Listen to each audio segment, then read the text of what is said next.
എല്ലാവർക്കും നമസ്കാരം. എൻ്റെ പേര് ശ്രീരേഷ്മ. റാങ്കപ്പിന്റെ പുതിയൊരു ക്ലാസ്സിലേക്ക് ഏവർക്കും സ്വാഗതം. മിഷൻ PYQ സെഗ്മെന്റ് പാർട്ട് 3യിലേക്കാണ് നമ്മൾ കടക്കുന്നത്. കഴിഞ്ഞ 2 സെഗ്മെന്റുകളിലായിട്ട് പ്രീവിയസ് ഇയർ നമ്മൾ സൈക്കോളജിയിൽ ഒരുപാട് ആവർത്തിച്ചു വന്ന ചോദ്യങ്ങൾ ഡിസ്കസ് ചെയ്ത് കഴിഞ്ഞിരുന്നു. അതുപോലെ തന്നെ അടുത്ത 3rd സെഗ്മെന്റിലോട്ടാണ് നമ്മൾ കടന്നിരിക്കുന്നത്. ഇനിയുള്ള ഓരോ ചോദ്യങ്ങളും നമുക്ക് നോക്കാം. ഒന്നാമത്തെ ചോദ്യം ഇതാണ്: വിദ്യാഭ്യാസ മാനേജ്മെന്റുമായി ബന്ധപ്പെട്ട പരിശീലനങ്ങളും ഗവേഷണങ്ങളും നടത്തുന്ന സ്ഥാപനം ഏത്? ഓപ്ഷൻസ് നോക്കുക: CMAT, SSK, SIET, SCERT. ഇതാണ് നമ്മുടെ ഓപ്ഷൻസ് ആയിട്ട് വന്നിരിക്കുന്നത്. ചോദ്യം വിദ്യാഭ്യാസ മാനേജ്മെന്റുമായി ബന്ധപ്പെട്ട പരിശീലനങ്ങളും ഗവേഷണങ്ങളും നടത്തുന്ന സ്ഥാപനമാണ് നമ്മുടെ ചോദ്യം. അപ്പോൾ അതിന്റെ ആൻസർ ആയിട്ട് ഇതിൽ വരാൻ ചാൻസ് ഉള്ളത് ഏതായിരിക്കും? ഓപ്ഷൻ എ ആണ് നമ്മുടെ ആൻസർ എന്ന് പറയുന്നത്. CMAT ആണ് ആൻസർ.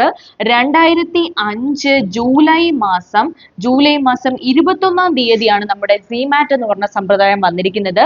വിദ്യാഭ്യാസ മാനേജ്മെന്റുമായി ബന്ധപ്പെട്ട ഗവേഷണങ്ങളും പഠന പ്രവർത്തനങ്ങളും നടത്തുന്നതിന് വേണ്ടി സ്ഥാപിതമായിട്ടുള്ള ഒരു സ്ഥാപനമാണ് CMAT എന്ന് പറയുന്നത്. ഓക്കെ, രണ്ടാമത്തെ ചോദ്യം ഇതാണ്: മരങ്ങൾക്ക് ജീവികളെ പോലെ ചലനശേഷി കൈവന്നാൽ അതിന്റെ ഫലങ്ങൾ എന്തെല്ലാമായിരിക്കും? താഴെ കൊടുത്തിരിക്കുന്നവയിൽ ഏതിന്റെ വികസനത്തിനാണ് ഇത്തരം ചോദ്യങ്ങൾ കൂടുതൽ അനുയോജ്യം? ക്വസ്റ്റ്യൻ മനസ്സിലാക്കുക. ഓപ്ഷനിലേക്ക് വരിക. ഓപ്ഷൻ എ ജീവശാസ്ത്രപരമായ അറിവ്, ഓപ്ഷൻ ബി ബുദ്ധിശക്തി, ഓപ്ഷൻ സി പരിസ്ഥിതി സംരക്ഷണ മനോഭാവം, ഓപ്ഷൻ ഡി സർഗപരത.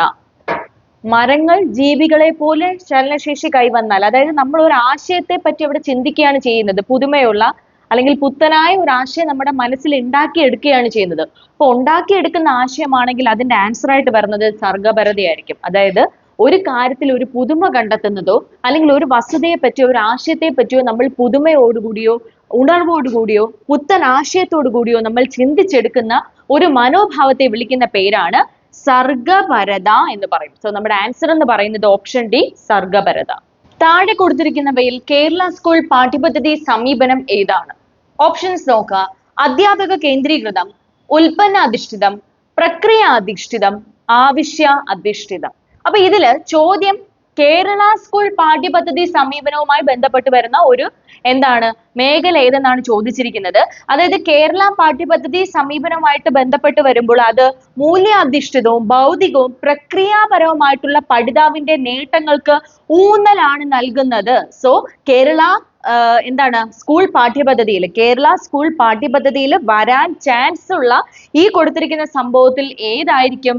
പ്രക്രിയ അധിഷ്ഠിതമായിരിക്കും. പ്രക്രിയ അധിഷ്ഠിതം, അതായത് പാഠ്യപദ്ധതി അല്ലെങ്കിൽ പഠിതാവിന് കൂടുതൽ ഭൗതികപരമായിട്ടും മൂല്യാധിഷ്ഠിതപരമായിട്ടും പ്രക്രിയാപരവുമായി പഠനങ്ങളിൽ നേട്ടം കൊണ്ടുവരിക അല്ലെങ്കിൽ പഠനങ്ങൾക്ക് ഊന്നൽ നൽകിക്കൊണ്ടുള്ള ഒരു സംവിധാനമായിരുന്നു കേരള സ്കൂൾ പാഠ്യപദ്ധതി. സോ ഇത് എന്തിലാണ് അധിഷ്ഠിതമായിട്ടുള്ളത്? പ്രക്രിയ അധിഷ്ഠിതമാണ്.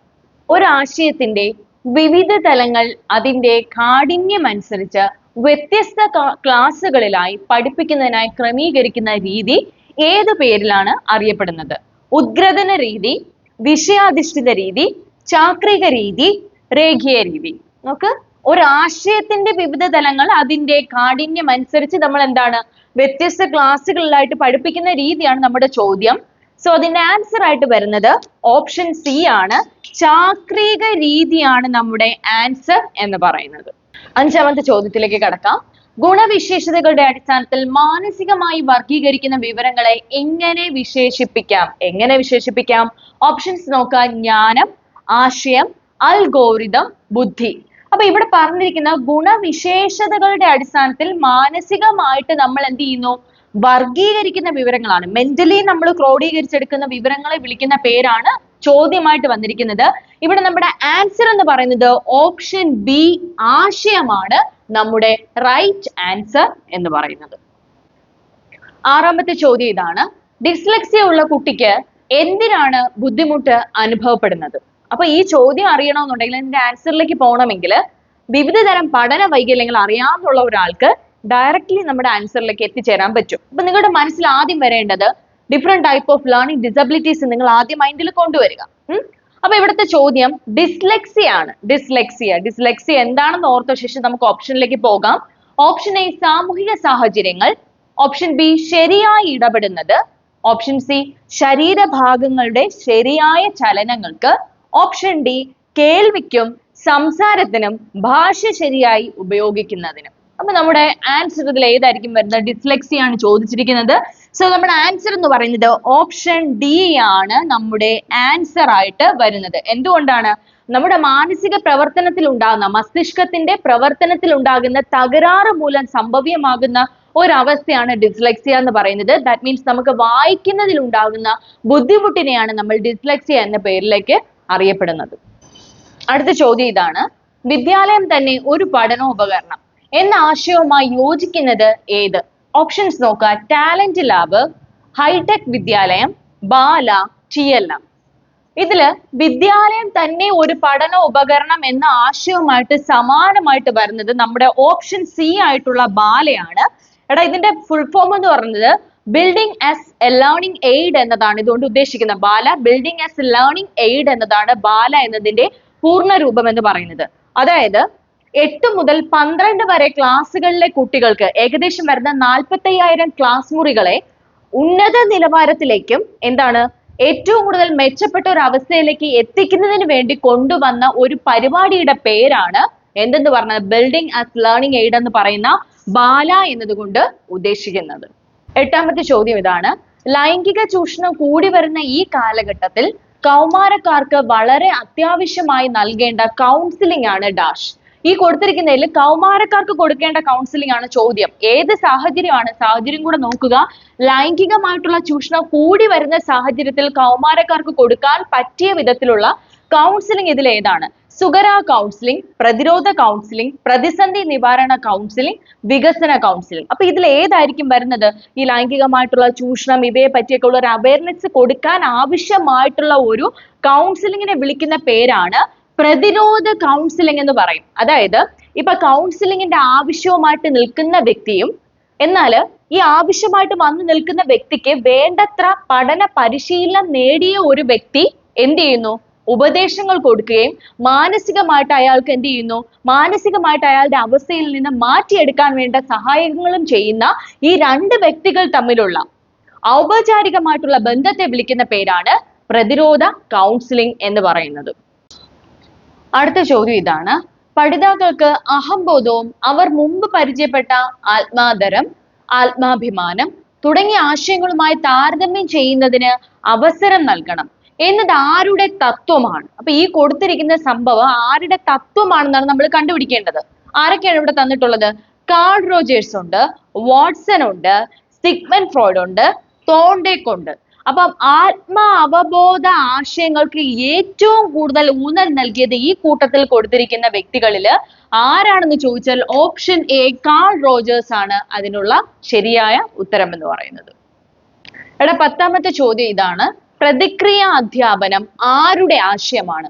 പ്രതിക്രിയ അധ്യാപനം. ഓപ്ഷൻസ്: കോൾബർഗ്, ബ്രൂണർ, ജീൻ പിയാഷെ, വൈഗോട്സ്കി. അപ്പൊ ഇതിൽ ആരായിരിക്കും വരാൻ ചാൻസ്? കോൾബർഗ് ഉണ്ട്, ബ്രൂണർ ഉണ്ട്, ജീൻ പിയാഷെ ഉണ്ട്, വൈഗോട്സ്കി ഉണ്ട്. നമ്മുടെ ആൻസർ എന്ന് പറയുന്നത് ഓപ്ഷൻ ഡി വൈഗോട്സ്കി ആണ് പ്രതിക്രിയ അധ്യാപനം എന്ന് പറയുന്ന ആശയത്തിന്റെ വക്താവ് എന്നറിയപ്പെടുന്നത്. അടുത്ത ചോദ്യത്തിലേക്ക് കടക്കാം. ജയകൃഷ്ണൻ ഒരു നാവികനാണ്, കുമാർ ഒരു ആർക്കിടെക്ടറാണ്. ഇവരിൽ കാണപ്പെടുന്നത് ഏത് തരം ബഹുമുഖ ബുദ്ധിയാണ്? അപ്പൊ ഹവാർഡ് ഗാർണറാണ് ബഹുമുഖ ബുദ്ധി എന്ന് പറയുന്ന ആശയം കൊണ്ടുവന്നത്. അദ്ദേഹത്തിന്റെ ഫ്രെയിംസ് ഓഫ് മൈൻഡ് എന്ന് പറയുന്ന കൃതിയിലാണ് ഇതിനെപ്പറ്റി ഏറ്റവും കൂടുതലായിട്ട് പരാമർശിച്ചിട്ടുള്ളത്. അപ്പൊ ഈ പറയുന്ന ആശയത്തിന് അടിസ്ഥാനമായിട്ടുള്ള ബുദ്ധി എന്ന് പറയുന്നത് നമ്മുടെ ഉത്തരം ദൃശ്യ സ്ഥലപരമായിട്ടുള്ള ബുദ്ധി എന്നതാണ് നമ്മുടെ ആശയം. അതായത് നമ്മൾ മനസ്സിൽ ഒരു ആശയം കാണുകയും അല്ലെങ്കിൽ മനസ്സിൽ ഒരു സങ്കല്പം ഉണ്ടാക്കിയെടുക്കുകയും അതിന്റെ സാന്നിധ്യപരവും അസാന്നിധ്യപരവുമായിട്ടുള്ള രൂപത്തിൽ നമ്മൾ അതിനെ സങ്കല്പിച്ചെടുക്കുന്ന ഒരു തലമാണ് മനസ്സിന്റെ അല്ലെങ്കിൽ ബുദ്ധിപരമായിട്ടുള്ള ഒരു തലത്തിനെ വിളിക്കുന്ന പേരാണ് ദൃശ്യ സ്ഥലപരമായ ബുദ്ധി എന്നത്. അപ്പൊ നമ്മുടെ ആൻസർ എന്ന് പറയുന്നത് ഓപ്ഷൻ സി ആണ്. അടുത്ത ചോദ്യം ഇതാണ്: എമിലിയുടെ കർത്താവ് ആര്? എമിലിയുടെ കർത്താവ് ആര് എന്നതാണ് അടുത്ത ചോദ്യം. ഒരു സംശയവും വേണ്ട, എല്ലാവർക്കും അറിയാവുന്ന ഒരു ആൻസർ ആണിത്. അപ്പൊ എമിലിയുടെ കർത്താവ് ആരായിരിക്കും? റൂസോയാണ് എമിലിയുടെ കർത്താവ്. New Heloise, the social contract, progress of art and science, Emile എന്നിവയുടെ എല്ലാം കർത്താവായിട്ട് അറിയപ്പെടുന്ന ആരെയാണ്? റൂസോയാണ്. റൂസോയാണ് പോസിറ്റീവ് എഡ്യൂക്കേഷൻ, നെഗറ്റീവ് എഡ്യൂക്കേഷൻ എന്നീ പറയുന്ന ആശയങ്ങളുടെ വക്താവും ആര് തന്നെയാണ്? റൂസോയാണ്. ഓക്കെ, അപ്പൊ മനസ്സിലായല്ലോ, എമിലിയുടെ കർത്താവ് എന്നറിയപ്പെടുന്നത് റൂസോ. 13ാമത്തെ ചോദ്യം, ഇന്ത്യയിൽ എഡ്യൂക്കേഷൻ ടെക്നോളജി പ്രോജക്റ്റ് ആരംഭിച്ച വർഷം ഏത്? അപ്പൊ എഡ്യൂക്കേഷൻ ടെക്നോളജി പ്രോജക്റ്റ് ആണ് ചോദിച്ചിരിക്കുന്നത്. അത് ആരംഭിച്ച വർഷം ഓപ്ഷൻ 1972, 1974, 1978, 1980. അപ്പൊ നമ്മുടെ ആൻസർ എന്ന് പറയുന്നത് എഡ്യൂക്കേഷൻ ടെക്നോളജി പ്രോജക്റ്റ് വന്നത് 1972, അതായത് ഓപ്ഷൻ എ ആണ്. പഠനത്തെ കൂടുതൽ മെച്ചമുള്ളതാക്കാനും പഠനത്തിൽ കൂടുതൽ ഉന്നമനത്തിനും പുരോഗതിക്കുമായിട്ട് വന്ന ഒരു പ്രോജക്റ്റ് ആണ് എഡ്യൂക്കേഷൻ ടെക്നോളജി പ്രോജക്റ്റ് എന്ന് പറയുന്നത്. ഇത് എന്താണ്? ടെക്നോളജിക്കൽ സംരംഭത്തെ പ്രധാനമായിട്ട് രണ്ടായിട്ട് ക്ലാസിഫൈ ചെയ്തു. ഹാർഡ്വെയർ എന്നും സോഫ്റ്റ്വെയർ എന്നും അത് എന്ത് ചെയ്തു? രണ്ടായിട്ട് ക്ലാസിഫിക്കേഷനുകളും കൊണ്ടുവന്നു. അപ്പൊ നമ്മുടെ എഡ്യൂക്കേഷൻ ടെക്നോളജി പ്രോജക്റ്റ് വന്ന വർഷമാണ് 1972. 14ാമത്തെ ചോദ്യത്തിലേക്ക് കടക്കാം. നാം ഇന്ന് വരെ കുട്ടികളുടെ മനസ്സിൽ പലതരം അറിവുകൾ കുത്തിച്ചെലുത്തുന്നതിലാണ് നമ്മുടെ ശക്തിയെല്ലാം കേന്ദ്രീകരിച്ചത്. അവരുടെ മനസ്സിൽ പ്രചോദനമോ വികാസമോ നൽകണമെന്ന് നാം ഒരിക്കലും വിചാരിച്ചിട്ടില്ല. ഇങ്ങനെ അഭിപ്രായപ്പെട്ടത് ആര്? ഓപ്ഷൻ നോക്കിയേ. ടാഗോർ, വിവേകാനന്ദൻ, ഗാന്ധിജി, അരവിന്ദ് ഘോഷ്. ഇതിൽ ആരായിരിക്കും ഇങ്ങനെ പറയാനുള്ള സാധ്യത കൂടുതൽ? ഓപ്ഷൻസ് നോക്കിയേ, ആരായിരിക്കും പോസിബിലിറ്റി കൂടുതൽ? ഈ ഓപ്ഷനിൽ ടാഗോർ ഉണ്ട്, വിവേകാനന്ദൻ ഉണ്ട്, ഗാന്ധിജി ഉണ്ട്, അരവിന്ദ് ഘോഷ് ഉണ്ട്. നമ്മുടെ ആൻസർ എന്ന് പറയുന്നത് ഓപ്ഷൻ സി, ഗാന്ധിജിയാണ് നമ്മുടെ റൈറ്റ് ആൻസർ എന്ന് പറയുന്നത്.